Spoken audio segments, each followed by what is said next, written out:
हेर्नुहोस् त, मात्र कक्षा 6 सम्म पढेका करण मल्लाहले बनाए यस्तो प्लेन।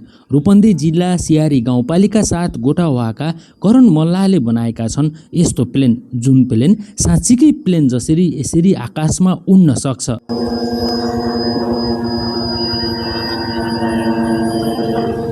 पारिवारिक स्थिति राम्रो नभएकै कारणले गर्दा करणले उच्च शिक्षा पढ्न सकेनन्। उनी मात्र कक्षा 6 सम्म पढेका छन्, तर उनको सानैदेखि रुचि भने यस्तै काममा रहेको उनी बताउँछन्।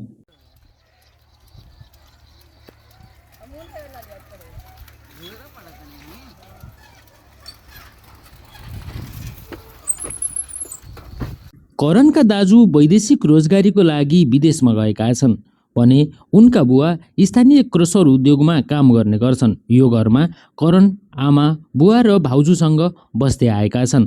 करण घरका कान्छा छोरा हुन्। उनी यो फिल्म बनाउनको लागि स्थानीय सङ्घ संस्थाहरूबाट करिब 2 लाख रुपियाँ ऋण लिएको उनी बताउँछन्। उनको शैक्षिक योग्यता खासै धेरै नभए पनि उनको यो क्षमता भने निकै अद्भुत खालको रहेको छ। आर्थिक अभावको कारणले गर्दा करणले कक्षा 6 मै पढाइ छाडेको उनले बताए। करणले बीचमै बाबु बिरामी परेपछि विभिन्न ठाउँहरूमा काम गरेर परिवारको खर्च चलाउँथे। उनीसँग त्यो सपना छ जो नेपालको लागि केही गर्ने, आफू पनि केही बन्ने। हेर्नुहोस् त, उनको यो सपनाहरू सबै कापीको पन्नामा यसरी उतारेका छन्।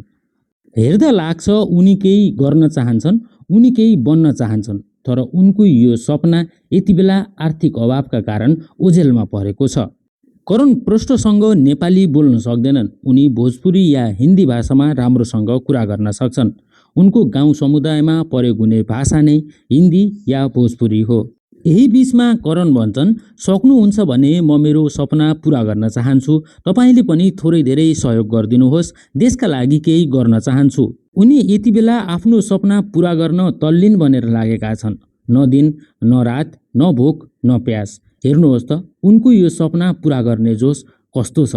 आर्थिक स्थिति कमजोर भएकै कारणले गर्दा करणमाथि यति बेला थुप्रै जिम्मेवारीको थुप्रोहरू लागेको छ, तर उनले यदि सहयोग पाए भने देशका लागि केही अवश्य पनि गर्नेछन्। के हो यो नेपालको सेटेलाइट लन्च गर्नको लागि यो सेटेलाइट जस्तै तिमीले विभिन्न अब हवाईजहाज बनाएको छौ होइन, ड्रोनहरू बनाउँछौ, पानी जहाज, यो बनाउनुभन्दा अगाडि के गर्छौ तिमीले खास? मैले सानैदेखि यसमा इन्ट्रेस्ट थियो, सानैदेखि यस्तो काम गर्थेँ। जस्तै कापीहरूमा चाहिँ यो के उतार्छु खास? यो 3-4 साल पहिले मैले बनाएको थिएँ, अनि पछि बनाएको थिएँ मैले 11वटा बनाएको थिएँ एरोप्लेन। अनि पैसा नभएको कारण मैले 3 सालसम्म डिजाइन मात्रै गरेँ। अनि डिजाइन गरेर बल्ल अहिले 2 लाख लोन निकालेँ ऋण, अनि बल्ल बनाएको। अहिले चाहिँ यो के अहिले तिमीले देखाइरहेको छौ, जस्तै तिमीले बनाउनुभन्दा अगाडि के ड्रइङहरू गरेर त्यसको के कसरी बनाउँछौ, प्रोसेस हुन्छ? पहिला आफ्नो ड्रइङ डिजाइन आफै बनाउँछु, अनि त्यसपछि बल्ल त्यसको नमुना मैले बनाएर परीक्षण गर्छु अनि बनाउँछु। कतिवटा नमुना छन् तिमीसँग अहिले? धेरै छन्। कति जति छन्? रकेटको कमसेकम 20वटा छ। मतलब मङ्गल ग्रहको लागि पठाउनको लागि, मान्छे पठाउनको लागि मैले डिजाइन गरेँ। यो सब ज्ञान तिमीलाई कसरी थाहा भयो, कसरी बन्छ भन्ने कुराहरू कसरी सिक्यौ नि? यो मलाई त्यसमा रिसर्च गरेर आफै रिसर्च गरेको। त्यसमा राम्रो लाग्छ मलाई काम गर्न, स्पेस एक्सप्लोरेसन त्यसको लागि। जस्तै त्यसको लागि चाहिँ पढ्नुपर्छ होइन, अथवा युट्युबमा हेरेर गुगलमा हेरेर हो कि कसरी आयो तिमीलाई चाहिँ यो त्यसको कन्सेप्टहरू? आफै बनाएको छु। त्यो डिजाइन पनि आउनुपर्छ नि, कसरी आयो, कसरी आफ्नो जस्तो कि अनुभव गरेपछि यो यसरी उड्यो रहेछ सोचेर के त्यस्तो सोचेर अनि त्यो बल्ल आफ्नो यो दिमागबाट यहाँ सोचेर त्यसपछि बनाएको छु। त्यो सोच्नलाई पनि थाहा त हुनुपर्छ नि होइन, कहीँ देखेर अथवा चाहिँ जस्तै टिभीमा देखेर हो कि अथवा युट्युबमा हेरेर त्यो हुनुपर्छ नि त। कसरी आयो त्यो सोच चाहिँ, कसरी? त्यो त अमेरिकामा बन्छन्, मैले अमेरिकाको स्पेस एक्सपो देखेको थिएँ, अनि त्यो हेरेर मैले त्यो आफै अनुभव गरेर अनि आफ्नो डिजाइनको बनाएर राखेँ। के मार्फत हेर्थ्यौ तिमीले? कसरी हेर्थ्यौ नि त्यो कुराहरू? युट्युबमा सर्च गरेर हेरेर। ल ठिक छ, अब जाउँ त।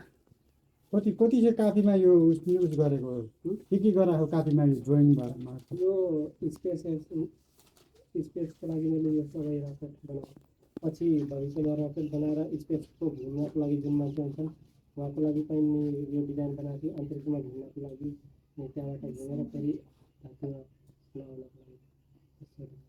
पहिला कापीमा ड्रइङ गराउँछौँ त्यसपछि बल्ल त्यसलाई बाहिर बनाउँछौँ।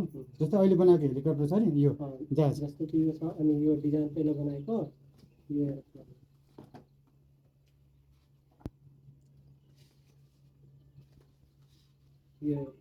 बनाएर अनि बल्ल बनाएको यो बनाउन लागेको थियो तर त्यो सामान पाएन कि